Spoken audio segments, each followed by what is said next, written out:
নমস্কার, আমি তস্মিনা। নমস্কার, আমি ইন্দ্রাণী। শুরু করছি বিয়ন্ড পলিটিক্স। বিহার থেকে দেশ চাপে মোদিজি বেশ। পুজো তো এসেই গেল, কেনাকাটা কমপ্লিট? ওই আর কি, মোটামুটি কমপ্লিট। তোর কি খবর কেনাকাটা?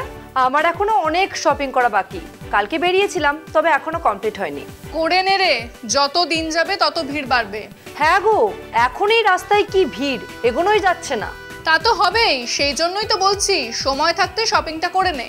হ্যাঁ, একদিন সকাল সকাল বেরিয়ে পড়বো। তাই কর। এবার কাজের কথায় আসা যাক। তাই ভালো। বলো, আজকে কি খবর নিয়ে এসেছো? খবর আজ পাঁচমিশালি। প্রথম খবরটা বিহার নিয়ে। বিহার নিয়ে কি খবর গো? পুজোর মতোই বিহারে ভোট এসেই গেল প্রায়। আর দাঁড়িপাল্লায় কার ওজন বেশি, সেটাই আজকের প্রথম খবর।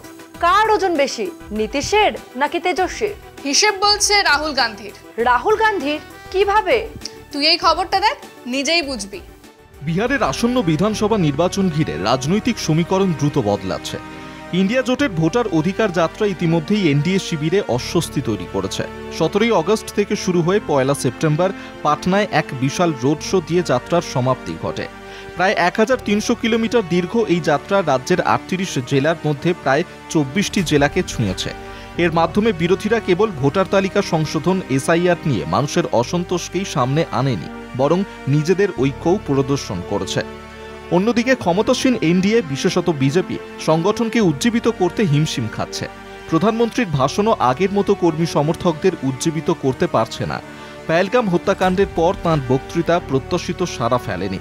মার্কিন প্রেসিডেন্ট ট্রাম্পের ঘোষণার পর পাকিস্তানের সঙ্গে হঠাৎ যুদ্ধবিরতির ঘোষণা বিজেপির কর্মীদের মধ্যে হতাশা সৃষ্টি করেছে। এর সঙ্গে যুক্ত হয়েছে আমেরিকার আরোপিত শুল্ক ও নিষেধাজ্ঞা এবং চীনের প্রতি কেন্দ্রীয় সরকারের নীতি পরিবর্তন। এই পরস্পর বিরোধী অবস্থান বিজেপি কর্মীদের বিভ্রান্ত করছে। চাকরি ইস্যুতে বিরোধীরা সুবিধা পেয়েছে। 2020 সালের নির্বাচনে আরজেডি 10 লাখ চাকরির প্রতিশ্রুতি দিয়েছিল। নীতিশ কুমারের 15 বছরের শাসনে চাকরি হয়েছে মাত্র 8 লাখ। অন্যদিকে তেজস্বী যাদব উপমুখ্যমন্ত্রী থাকাকালীন নিয়োগ প্রক্রিয়ায় উদ্যোগ নেওয়ায় অনেক তরুণ তাঁকেই বেশি কৃতিত্ব দেন। ফলে বিরোধীরা দাবি করছে যে এনডিএ সরকারের সাম্প্রতিক চাকরি সংক্রান্ত ঘোষণা অনেক দেরিতে এসেছে। এনডিএ শিবিরের ভেতরেও ভাঙনের ছবি স্পষ্ট। লোক জনশক্তি পার্টির নেতা চিরাগ পাসওয়ান নিয়মিতভাবে রাজ্য সরকারের আইন শৃঙ্খলা পরিস্থিতি নিয়ে আক্রমণ শানাচ্ছেন। 2020 সালে তাঁর দল এনডিএ সঙ্গী হয়েও 135 আসনে প্রার্থী দিয়েছিল, যা জোটের ক্ষতি করেছে। পাশাপাশি মুকেশ সাহানি নেতৃত্বাধীন বিকাশশীল ইনসান্স পার্টি এবার এনডিএ ছেড়ে ভোটার অধিকার যাত্রায় যোগ দিয়েছে। ভোটার তালিকা সংশোধনের প্রক্রিয়ায় সাধারণত দুর্বল শ্রেণীর মানুষদের বেশি ভোগান্তি হয়েছে। বিরোধীরা এই বিষয়টিকে হাতিয়ার করে তৃণমূল স্তরে সমর্থন জোগাড় করছে। কংগ্রেস নতুন প্রাণ পেয়েছে। তেজস্বী যাদব নিজেকে জোটের মুখ্যমন্ত্রী প্রার্থী হিসেবে প্রতিষ্ঠা করছেন। আর সিপিআই সোন নদী সংলগ্ন এলাকায় তাদের ঐতিহ্যবাহী ঘাঁটি আরও শক্ত করছে। যাত্রায় জাতীয় রাজনীতির নেতারাও সক্রিয় সমর্থন জানিয়েছেন। তামিলনাড়ুর মুখ্যমন্ত্রী এম.কে. স্ট্যালিন, মহারাষ্ট্রের শিবসেনা ও এনসিপি নেতারা বিহারে এসে অংশগ্রহণ করেছেন। এর ফলে বিরোধী জোট ঐক্যের বার্তা দিতে সক্ষম হয়েছে। বিপরীতে এনডিএ শিবির বিভক্ত এবং কর্মীদের মনোবলও অনেকাংশে কমে গেছে। ফলে বিহারের নির্বাচনী লড়াইয়ে এখন বিরোধী জোট ইন্ডিয়া এক ধাপ এগিয়ে রয়েছে, আর এনডিএ শিবিরে অনিশ্চয়তা ও অস্থিরতা ক্রমশ প্রকট হচ্ছে। তাহলে বিহার ভোট নিয়ে চাপে বিজেপি? অনেক কিছু নিয়ে চাপে বিজেপি। বিহার থেকে দিল্লি। দিল্লিতে আবার কিসের চাপ? উপরাষ্ট্রপতি নির্বাচন। আর উপরাষ্ট্রপতি নির্বাচন নিয়ে বিজেপি চাপে। কেন চাপে আছে বিজেপি বলো তো? শরিক রে, শরিক। বিজেপি নিজের ভরসায় তো সরকার চালাচ্ছে না, শরিকদের ভরসায় চালাচ্ছে। কিন্তু তাতে এমন কি হয়েছে? উপরাষ্ট্রপতি ভোটাভুটিতে যদি কিছু শরিক ক্রস ভোট দেয়, তাহলেই তো বিজেপির বিপদ। সত্যি বড় বিপদ। বিপদ তো বটেই, মোদিজির মুখ থাকবে না। এমনি এক গাদা ইস্যুতে মোদিজির মুখ পুড়েছে। কেন মুখ পুড়েছে? আম্বানি থেকে আমেরিকা, সব ইস্যুতেই মোদিজির মুখ তো পুড়ছে। কিন্তু কেন মুখ পুড়ছে? তুই এই খবরটা মন দিয়ে দেখ, তাহলেই বুঝতে পারবি। এবার দেশের রাজনৈতিক পরিস্থিতি মোদী সরকারের নানা অনিশ্চয়তার ইঙ্গিত দিচ্ছে।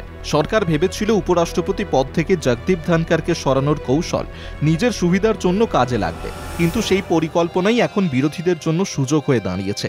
সংখ্যাগরিষ্ঠতা থাকলেও বিজেপি ভেতরে বিদ্রোহের আশঙ্কায় কাঁপছে।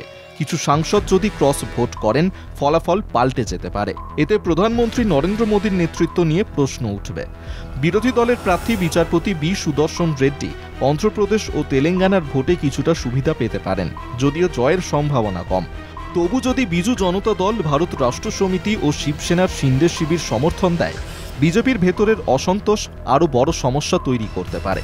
এই আতঙ্কই বোঝাচ্ছে কেন মোদি শাহ সাংসদদের নিয়ে বারবার বৈঠক, নৈশভোজ ও কর্মশালা করছেন। এর সঙ্গে জুড়েছে নতুন জল্পনা। আম্বানি গোষ্ঠীর ভূমিকাকে ঘিরে নানা প্রশ্ন উঠছে। অনিল আম্বানির ওপর অভিযান ও ভান্তারা তদন্তকে ঘিরে অনেকেই বলছেন শিল্পপতিদের অস্বস্তি সরকারের অস্থিতিশীলতা বাড়াতে পারে। ফলে যে গর্ত বিজেপি তৈরি করেছিল ধনকরকে সরাতে, সেটাই এখন সরকারের জন্য বিপদের কারণ হয়ে দাঁড়িয়েছে। বিদেশ নীতি নিয়েও বিতর্ক বাড়ছে। আমেরিকার সঙ্গে 2 দশকের সম্পর্ক হঠাৎ ভেঙে পড়েছে। ডোনাল্ড ট্রাম্প প্রকাশ্যে বলেছেন ভারত ও রাশিয়া চীনের দিকে চলে যাচ্ছে। পরের দিন কিছুটা নরম হলেও প্রথম মন্তব্যই যথেষ্ট অস্বস্তি তৈরি করেছে। সুরাট থেকে তিরুপুর পর্যন্ত ব্যবসায় প্রভাব পড়েছে। সরকারকে কর কমাতে হয়েছে দেশীয় শিল্পকে চাঙ্গা করতে। এদিকে চীনের সঙ্গে সম্পর্ক হঠাৎ উষ্ণ হয়েছে। এতদিন যাকে শত্রু বলা হচ্ছিল, সেই চীনকেই এখন সহযোগী হিসেবে দেখানো হচ্ছে। চীনা সংবাদ মাধ্যম গ্লোবাল টাইমস লিখেছে, ভারত এখন কৌশলগত স্বাধিকার বজায় রাখতে চাইছে এবং দ্বিপাক্ষিক সহযোগিতা আন্তর্জাতিক ভারসাম্যে নতুন সম্ভাবনা আনবে। কিন্তু এই বড় পরিবর্তন নিয়ে প্রধানমন্ত্রী জাতিকে আস্থা দেওয়ার পরিবর্তে বিরোধীদের আক্রমণ করেছেন আবেগঘন ইস্যুতে। যখন কূটনৈতিক মোড় ঘোরানোর ব্যাখ্যা প্রয়োজন ছিল, তখন মোদি রাজনৈতিক লাভের জন্য ভিন্ন পথে গিয়েছেন।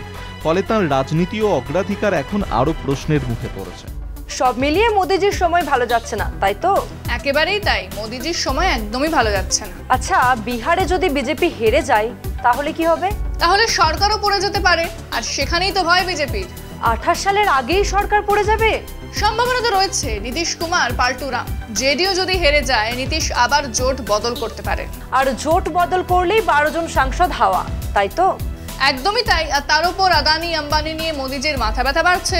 আদানির কেস আমেরিকায় আর আম্বানির কেস দেশে, আর সব মিলিয়ে মোদিজি গেছেন ফেঁসে। সত্যি একে বিহারে রক্ষে নেই, দিল্লি দোসর।